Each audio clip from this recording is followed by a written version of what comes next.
En los caóticos días finales de la Segunda Guerra Mundial, el Tercer Reich se desmoronaba bajo el avance de los aliados. Mientras las ciudades alemanas ardían, una carrera secreta y frenética comenzaba entre las potencias vencedoras. No buscaban oro ni obras de arte, sino algo mucho más valioso para el futuro de la guerra: el conocimiento científico. Los nazis habían desarrollado tecnologías que estaban años, si no décadas, por delante de los aliados. Desde cohetes balísticos hasta aviones a reacción y armas químicas, el arsenal tecnológico alemán era codiciado. Estados Unidos sabía que la alianza con la Unión Soviética era frágil y temporal. El miedo a que Stalin se apoderara de los científicos alemanes impulsó una acción inmediata. Así nació la Operación Encubierta, que cambiaría el curso del siglo XX. Inicialmente, se llamó Operación Overcast. Su objetivo era capturar a los especialistas alemanes antes de que cayeran en manos soviéticas. Sin embargo, había un problema moral y legal significativo.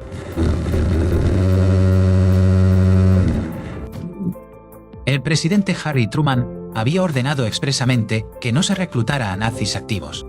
La orden prohibía la entrada a cualquiera que hubiera sido miembro del partido nazi, y algo más que un participante nominal. Pero la inteligencia militar estadounidense, la GIOA, tenía otros planes. Decidieron que el conocimiento de estos hombres era vital para la seguridad nacional de los Estados Unidos. Para eludir la orden presidencial, idearon una solución burocrática, ingeniosa y cínica. Los expedientes de los científicos más prometedores fueron marcados con un clip.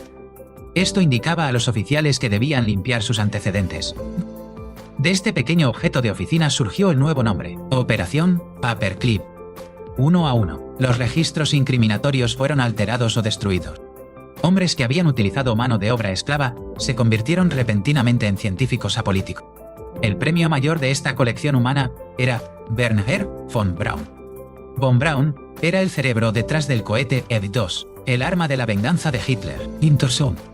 Estos cohetes habían llovido sobre Londres y Amberes, causando muerte y destrucción masiva. Para fabricar los EV-2, los nazis utilizaron el campo de concentración de Dora Mittelbau. Miles de prisioneros murieron de hambre, enfermedades y ejecuciones, mientras construían los cohetes. Von Braun visitaba la fábrica y era plenamente consciente de las condiciones. Sin embargo, para los estadounidenses, él era la llave para la tecnología de misiles. En mayo de 1945, Von Braun y su equipo se rindieron a las fuerzas estadounidenses en los Alpes. Sabían que su conocimiento era su moneda de cambio para sobrevivir. Fueron llevados a interrogatorios, pero no como criminales, sino como invitados VIP. Mientras tanto, en Alemania, los agentes de Paperclip buscaban frenéticamente los documentos técnicos. Toneladas de planos y prototipos fueron confiscados y enviados a Estados Unidos. El siguiente paso fue trasladar a los propios científicos. Llegaron a Fort Bliss, Texas, un lugar desértico y aislado. Allí, los antiguos enemigos comenzaron a trabajar para el ejército de los Estados Unidos. Se les llamaba coloquialmente los prisioneros de la paz. Podían salir, pero siempre bajo vigilancia y escolta. Su tarea principal era enseñar a los estadounidenses todo sobre los cohetes U-2 y U-2. Realizaron lanzamientos de prueba en White Sands, Nuevo México. Pero Von Braun soñaba con algo más grande que misiles militares. Él quería explorar el espacio y viajar a la Luna. Durante años, sus ambiciones espaciales fueron ignoradas por el Pentágono. La situación cambió drásticamente con el inicio de la Guerra Fría. Los soviéticos también habían capturado científicos alemanes y estaban avanzando rápido. En 1950, el equipo de Von Braun fue trasladado a Huntsville, Alabama. El arsenal de Redstone se convirtió en su nuevo hogar y centro de operaciones. Aquí, se integraron en la comunidad estadounidense, asistiendo a iglesias y eventos sociales. Desarrollaron el misil Redstone, el primer misil balístico nuclear de ESIE. Pero el verdadero shock llegó en 1957 con el lanzamiento del Sputnik por la URSS. América entró en pánico, parecía que habían perdido la supremacía tecnológica. De repente, Von Braun y su equipo alemán se convirtieron en la única esperanza. Se les dio luz verde para lanzar el primer satélite estadounidense, el Explorer 1. El éxito fue rotundo, y Von Braun se convirtió en un héroe nacional. Pero Paperclip no se limitó solo a los cohetes. Hubo médicos como Hubertus Strugol, pionero en medicina espacial, medicina espacial. Strugol había estado implicado en experimentos humanos atroces en Dachau. Sometieron a prisioneros a congelación y bajas presiones hasta la muerte. A pesar de esto, fue celebrado como el padre de la medicina espacial. Incluso una biblioteca y un premio llevaron su nombre durante años. Otro campo fue la guerra química y biológica. Científicos que desarrollaron gas sarin y tabún fueron reclutados por el cuerpo químico del ejército. Kurt Blom, un alto funcionario nazi que experimentó con plagas en prisioneros, fue contratado. La justificación siempre era la misma: mejor nosotros que los soviéticos. La operación Paperclip trajo a más de 1.6 científicos alemanes a Estados Unidos. Sus contribuciones fueron innegables y masivas. Ayudaron a diseñar los aviones de combate a reacción que dominaron los cielos. Mejoraron la tecnología de submarinos y torpedos. Pero su mayor logro visible fue el programa Apolo. Von Braun fue nombrado director del Centro de Vuelo Espacial Marshall de la NASA. Su obra maestra fue el cohete Saturno V, una bestia de 110 metros de altura diseñada para llevar hombres a la Luna. El desarrollo del Saturno V fue una hazaña de ingeniería sin precedentes. Kurt Debus, otro científico de Paperclip, se convirtió en el primer director del Centro Espacial Kennedy. Arthur Rudolph, quien gestionó la producción de ácidos con esclavos, fue clave en el Saturno V. El 16 de julio de 1969, el Saturno V despegó con la misión Apolo 11. El mundo entero observó maravillado cómo la humanidad dejaba la Tierra. Cuando Neil Armstrong pisó la Luna, fue en gran parte gracias a la tecnología alemana. Von Braun y su equipo habían cumplido el sueño americano. A medida que pasaban los años, surgieron preguntas incómodas. En la década de 1970 y 80, el Departamento de Justicia comenzó a investigar. Se descubrieron los detalles horribles que habían sido ocultados por Paperclip. Arthur Rudolph fue obligado a renunciar a su ciudadanía estadounidense y regresar a Alemania.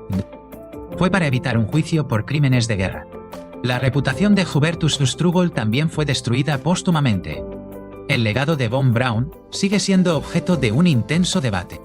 ¿Fue un oportunista amoral o un visionario atrapado en una dictadura? Sus defensores dicen que no tenía otra opción si quería seguir con su ciencia. Sus críticos señalan que se benefició directamente del trabajo esclavo y nunca mostró verdadero remordimiento. La operación Paperclip plantea una pregunta fundamental sobre la ética y el progreso. ¿Vale la pena el avance científico si el precio es la justicia moral? Estados Unidos ganó la carrera espacial y la Guerra Fría gracias a esta decisión. Pero el costo fue dar refugio a hombres que habían servido al mal absoluto. La historia de Paperclip es un recordatorio de que la historia no es blanco y negro. Es una zona gris llena de compromisos, secretos y realpolitik. Hoy en día, usamos tecnologías que tienen sus raíces en esa época oscura. Los trajes espaciales, los aviones a reacción, los misiles guiados. Todo tiene un linaje que se remonta a los laboratorios del Tercer Reich. La operación Paperclip sigue siendo uno de los secretos más fascinantes y perturbadores de la historia estadounidense. Nos obliga a confrontar la realidad de que el progreso a veces nace de la oscuridad. Al final, los científicos de Paperclip murieron como ciudadanos estadounidenses respetados. Sus tumbas están en Alabama, Florida y Virginia, lejos de los campos de batalla de Europa. Pero la verdad completa de sus vidas tardó décadas en salir a la luz. Annie Jacobsen y otros autores han desenterrado los archivos para contar la historia real. Ahora sabemos que la limpieza de los expedientes fue sistemática y deliberada. No fue un accidente burocrático, fue una política de Estado. La necesidad de superioridad militar superó a la necesidad de justicia. Mientras miramos a las estrellas y planeamos viajes a Marte, llevamos ese legado con nosotros. La ciencia es poderosa, pero sin conciencia puede ser destructiva. La operación Paperclip es el ejemplo definitivo de este dilema eterno. Recordar esta historia es vital para no repetir los errores del pasado. Porque la búsqueda del conocimiento nunca debe estar por encima de la humanidad. Así concluye la historia de cómo los enemigos se convirtieron en arquitectos del futuro americano. Una historia de cohetes, espías, secretos y mentiras. Operación Paperclip, el pacto con el diablo que nos llevó a la Luna. Fin de la narración. Los archivos secretos permanecen en la memoria de la historia. Las lecciones aprendidas guiarán nuestras futuras decisiones éticas. ¿Qué otros secretos esconderán los archivos de inteligencia de la Guerra Fría? La verdad es a menudo más extraña y compleja que la ficción. La historia de la humanidad está llena de luces y sombras. Y en esas sombras, a veces, encontramos los peldaños hacia las estrellas. La exploración espacial continúa, llevada por nuevas generaciones. Pero el eco de Peenemünde y Mittelwerk resuena en los motores de la historia. Cada lanzamiento de un cohete lleva un fragmento invisible de esa herencia. Reconocerlo es el primer paso para redimirlo. La operación Paperclip cambió el mundo de formas que apenas comenzamos a comprender. Dejó una marca indeleble en la geopolítica del siglo XX, antes expondos, y sentó las bases para la era tecnológica en la que vivimos hoy. Al final, la historia juzgará a sus protagonistas. Pero nosotros somos los herederos de sus decisiones. Es nuestra responsabilidad usar ese legado para el bien. La ciencia sin ética es ciega, la ética sin ciencia es coja. Que la historia de Paperclip sirva como un faro de advertencia, para que nunca más el fin justifique los medios de manera tan absoluta, y para que el progreso humano sea verdaderamente humano. Esta fue la operación Paperclip Pintovalian, un legado de genio y oscuridad. Gracias por escuchar esta historia. Hasta la próxima investigación histórica. El telón cae sobre este capítulo de la historia, pero la historia nunca termina realmente. Siempre hay más páginas por descubrir, más secretos por revelar, más verdades por comprender. Mantengan la curiosidad viva, y cuestionen siempre la narrativa oficial. Porque la verdad os hará libres. Despidiendo la transmisión desde el archivo de la historia.